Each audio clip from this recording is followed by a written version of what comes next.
This barn wasn't a part of our original plan, but looking back now, it's hard to wonder if it really wasn't a part of the plan all along. How do you know when to keep pushing and when to pivot? Here's how we learned. What you're about to see isn't just a renovation, it's the story of how we got here and why sometimes the long way around ends up being the right one. At some point, dreams stop living in your head and start demanding space, just as this bank barn has done since its standing, which is estimated to be in the early to middle 1800s. Long before us, long before power tools and deadlines and to-do lists. It's seen generations come and go, seasons change, and work done the hard way. Hi, I'm Ben. And I'm Jess, the maker behind Script and Grain, and this is where our business, our family of 7, and a leap of faith all collide. We don't have the perfect plan, just a shared vision and the willingness to figure it out together. Almost a year before we closed on this barn, we were on a completely different path. We had purchased another property with plans to build a pole barn, something functional, practical, and designed to support my growing business.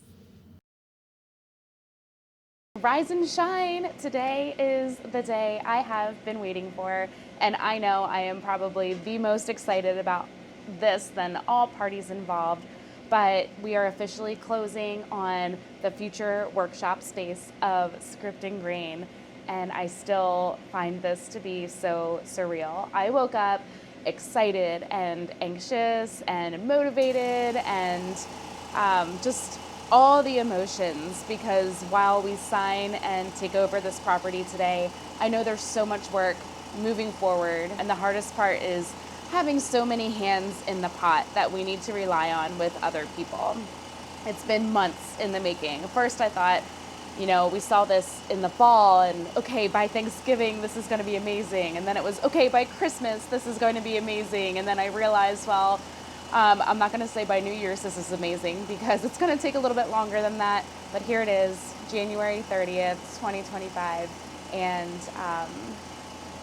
I just never thought that I would be getting my own workshop space. Looking back, it's wild to think that this all started at the kitchen table with the purchase of just one single tool, and how quickly and how smoothly my business grew as I put so much passion and work into it.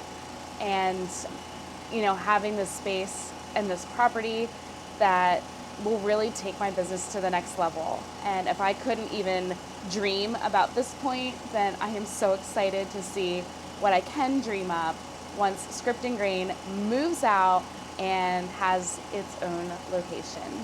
I have worked here in this workshop for 4 years now, or 3.5, 4 years now.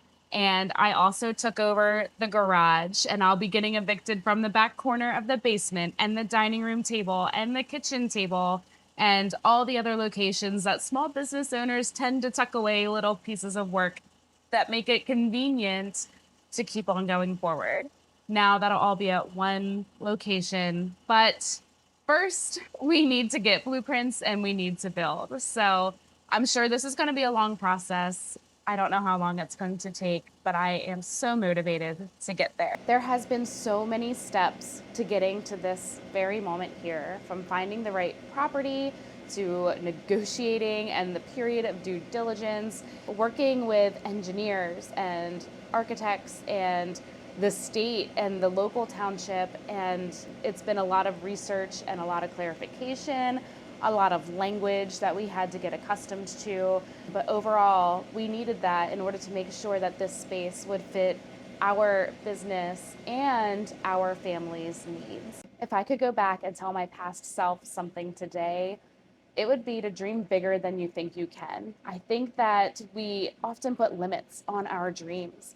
And when we get to those limits or we reach those limits, then we try to see little by little what we can do to push forward, when in reality, the big dream should be the overall picture, and you should work towards that big dream because it can happen and it is possible. Obtaining this space is just proof that hard work can truly pay off. So let's go sign on the dotted line and make this property ours. We were excited, we did our homework, and we stepped into the process ready to learn. What we fully didn't understand just yet, though, was how layered the process could be. Zoning interpretations, engineering requirements, permits, reviews, and a lot of moving pieces had to line up just right when you're trying to do something the right way. We did it! I am sitting here at 2187, the future home of Script and Grain. Closing went so easy. We had Dan Rogers as a real estate agent, and he really was very thorough and made it a very easy process, as well as the sellers too. It just couldn't have gone more smoothly. So I drove out to the property right away just to kind of take it all in and share it with you guys. So we probably spent about 2 years, if not more, looking for the right property where we could move our business, Script and Grain. But whenever we came across a property, there were always obstacles in the way. It wasn't zoned correctly. There would be so many updates that were needed on top of already high pricing for the commercial tag, and it just never seemed to work out. So when we came across an empty lot of land on a major highway, we jumped on the opportunity when we saw it was zoned mixed commercial use. Seeing that, it gave us hope that we would be able to build a pole barn there and move Script and Grain into the pole barn and be able to fully utilize my business and the workshop space that it would provide. With a lot of land being zoned mixed commercial use, there was a stipulation in there that there had to be a residence on the property, and you had to start construction on that prior to actually building the pole barn in itself. So we thought, okay, we could make this benefit us, build a rental property, and then have the pole barn around back where I could still utilize the space in order to move my business in there. But of course, it's not that easy, and there are so many requirements and approvals that are needed. And with every one step forward we would get from the township, it would be a step back with an engineer, or even vice versa.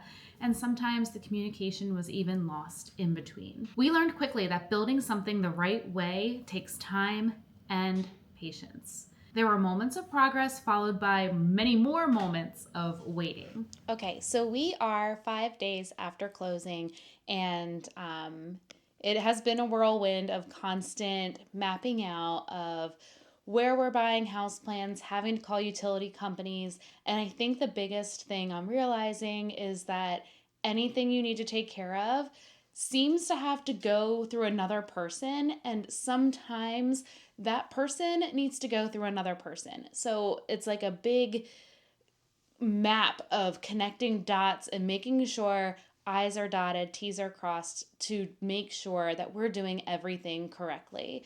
Now, when we purchased the plot of land, it is zoned limited mixed use, and we were kind of hopeful that maybe we could have a storefront.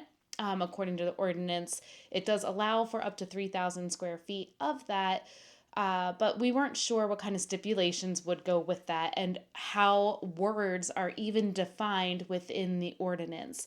So I got off the phone with the zoning officer today, and I'm kind of bummed because unless we're physically living on the property, I don't think that we're going to be able to have a storefront. And it wasn't my anticipation to begin with. I really just wanted my own workshop, but I got really excited and my hopes up when I thought of the possibility of being able to do that and host workshops and open houses and all the things. But there's nothing that I can do to change it. The only thing I did do was take his advice and contact our lawyers to read through and dig through the language of the ordinance. So if we can apply for a special exception through the zoning board and the committee, then that could be a possibility as well. But there again, we're going to have to get on the calendar. I'm going to have to meet with a lawyer, and it's just more hands in the pot. So I'm trying to look on the bright side and kind of figuring out where we're going to go from there. I didn't talk to Ben about it yet, but I just wanted to get on here real quick to share that news and share that update with you guys. Responsibilities shifted between departments in the townships and with engineers and all the people who are involved, and questions needed answered. And yes, even at one point we had to resubmit paperwork that other parties had lost. which was only a further step back in delaying construction on the lots. We still believe in that property and what it can be someday, but it became clear this wasn't the season for it. And sometimes the hardest part of building is knowing when to pause. So how did we go from pole barn construction to old barn renovations? Stay tuned and find out.